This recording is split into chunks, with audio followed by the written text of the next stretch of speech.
I want to tell you my secret now.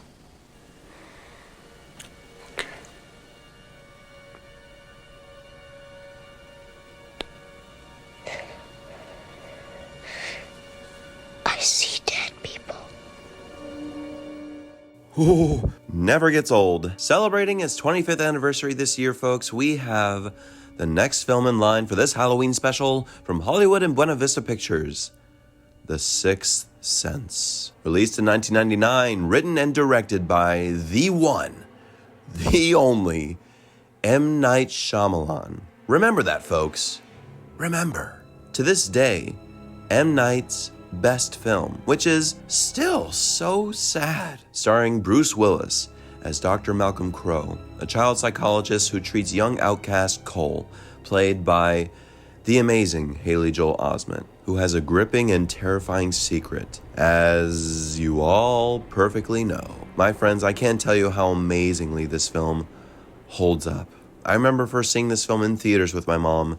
I was only 9 years old, same age as Cole in this film, and I just remember how creepy and truly cold the theater felt while watching this, because its atmosphere, set in M. Night's hometown of Philadelphia, works so damn well. Forewarning, I will definitely get into some spoilers, so if you haven't seen The Sixth Sense, my God, where have you been? But I highly, highly, highly, highly recommend you seeing this film first before watching the review. But if you continue to stay, you have been warned. Now, I love how the film is structured, folks. It's very well a simple plot, a very simple story, yet there are so many things and themes in between the lines that are being talked about here in M. Night's screenplay. The prologue is set up beautifully and quietly with Malcolm and his wife Anna, played by Olivia Williams, celebrating his new award for his work in child psychology, only to be jump scared by Donnie Wahlberg,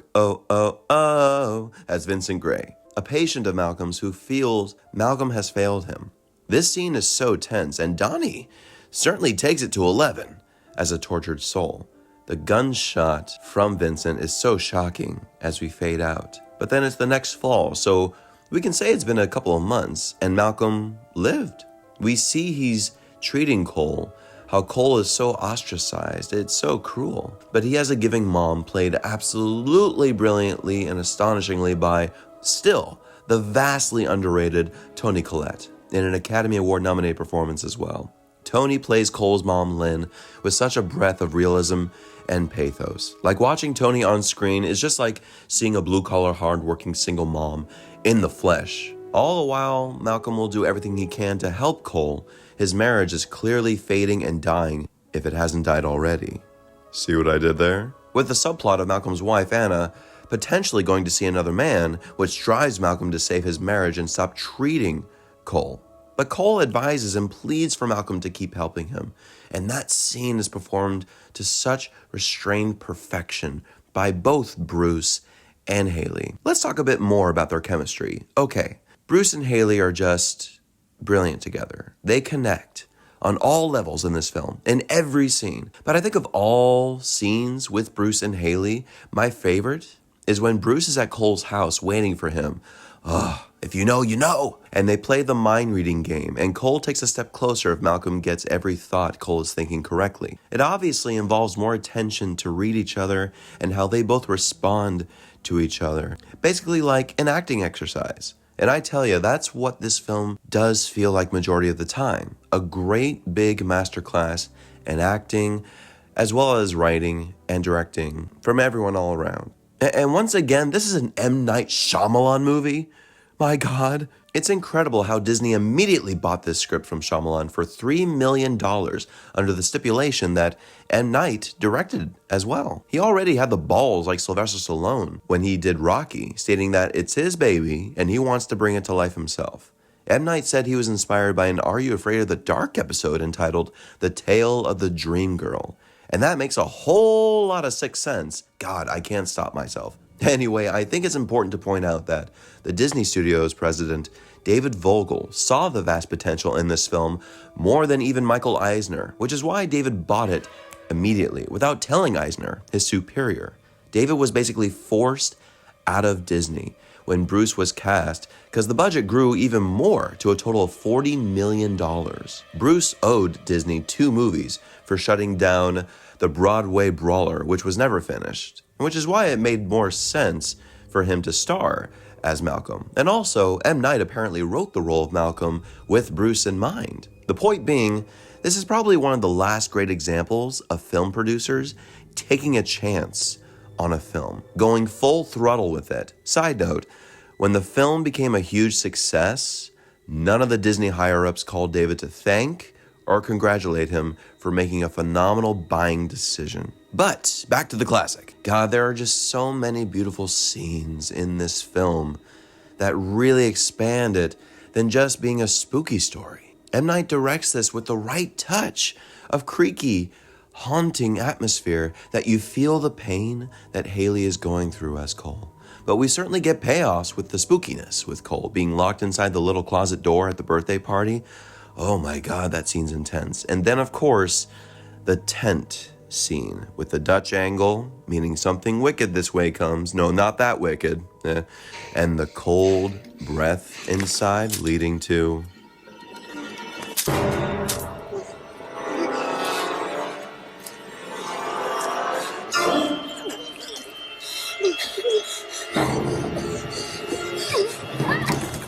Oh yeah, that freaked me the hell out when I first saw it.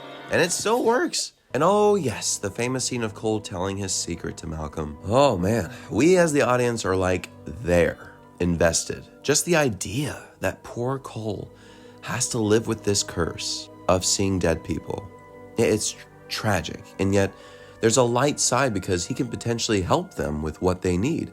Haley Joel Osment gives probably one of the top 5 best performances by a child actor in cinema, period. Very much earning his Oscar nomination for Best Supporting Actor. Without the right actor to play Cole, the movie doesn't work, and Haley commands the screen. If you ask me, my favorite scene in the film, I can't say one without saying 2, because they are the last 2 scenes of the film. First, it's that car scene with Haley and Toni in traffic. Oh my God. How Toni and Haley just come together in that scene. And Toni's progression of being in shock with Cole revealing the story of the Bumblebee pendant. It's Toni's Oscar scene, clearly.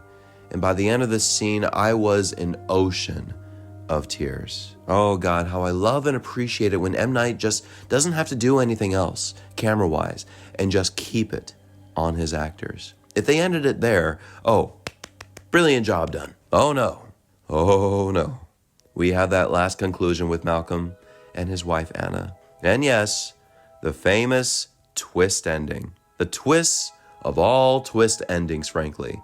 When that wedding ring falls to the ground and we find out Malcolm has been a ghost this whole time. The whole time. To this day, folks, the twist ending still gets people. And I remember struggling myself when I first saw it in theaters with, what? No, wait, what? My mom was shocked as well, and she's another one who can see and guess the twists come from a mile away. And what a great collective experience this is, seeing this film through the eyes of someone who's never seen it before. It is iconic, truly iconic. And Bruce Willis, folks, he nails that scene and that discovery. I don't think people give him too much credit as a real actor, the real credit that he absolutely deserves. This is one of his absolute best performances, hands down. He acts like he's giving us homeopathic medicine. What the hell does that mean? I'll tell you. You give the audience just a little bit at a time, like giving medicine a little bit at a time. And as they say, less is more. And folks, after rewatching this film again, I fall apart in this last exchange with Malcolm and his dear wife. I think I can go now.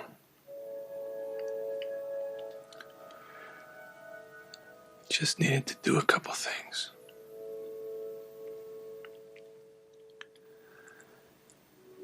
I needed to help someone, and I needed to tell you something.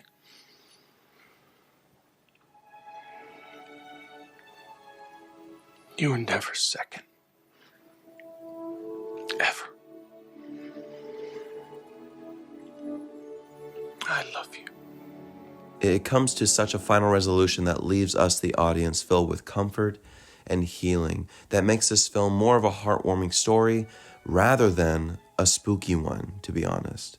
It's one of the great endings of a ghost story I've ever seen, and the silent hero of the film is indeed composer James Newton Howard's score, which he should have been nominated for. It probably is my favorite score of his because it blends the chill factor on top of the human spirit looking for resolution. So by the end of the film, I am the whole English Channel of tears on top of the ocean I was in the second to last scene. After 25 years of its birth in the film going public, folks, this is one of the happy few, of M. Night Shyamalan's films that holds up exquisitely. It received 6 Academy Award nominations, including Best Director and Best Screenplay for Shyamalan, Best Editing, and Best Picture, winning none of them crime. Box office returns as wild as $672.8 million, making it the second highest grossing film of 1999 after Star Wars Episode I, The Phantom Menace. Its video rentals rose it to being the top rented movie of 2000. Needless to say, folks, it is one of the greatest and influential movies of the ghostly drama genre. Therefore, I give M. Night Shyamalan's The Sixth Sense a solid A. It's probably the only film of Shyamalan's where his own cameo doesn't ruin the film for me. And you know what, folks? Because of the fact that The Sixth Sense is so brilliant, I still have to have hope for any film M. Night comes out with next. But if he, in his own words actually, continues to just write and get a movie made as soon as possible without really examining and trying harder, really, then yeah, he's going to continue to make poor films, which I will get to one day. I will get to. But we still have to have hope for greatness, right? Because I'd want that as well, and I know you would too. But my dear friends, tell me, what do you think of The Sixth Sense? Have you seen it? I hope you see it this Halloween season. Tell me your thoughts in the comments. If you like this, please click like, subscribe, and stay tuned for a few more spooky reviews this Halloween season. Thank you all so very much for watching, and make sure to still be nice to them ghosts. They're